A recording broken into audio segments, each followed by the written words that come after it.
Welcome to Kenton Teaches. Enjoy the video. You need a signed-in Google account, location, and an internet connection, so start there. Open Settings, tap Google, then Security, and enable Find My Device. Give it device admin and location permissions, because without them the phone can't report its position.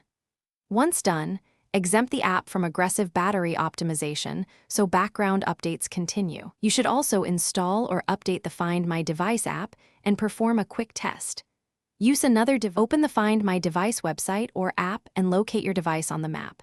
You'll see last known time, battery percentage, and network status, which tells you how fresh the data is. If it's nearby, tap Ring to play sound for 5 minutes. If it's lost to someone else, choose Secure Device to lock it remotely and display a recovery message and phone number. Only use Erase as a last resort because it removes your Google account and prevents further tracking, so weigh that option carefully. If the map shows a location you can safely access, go there or ask local authorities to assist. Do not confront suspects. Once recovered, unlock via your Google account or device PIN. If the device is irretrievable or stolen, contact your carrier to suspend service and then use Erase from Find My Device to protect data. If things go wrong and the device is offline, make sure your account is still signed in, location history is enabled, and retry later. The device will update when it reconnects.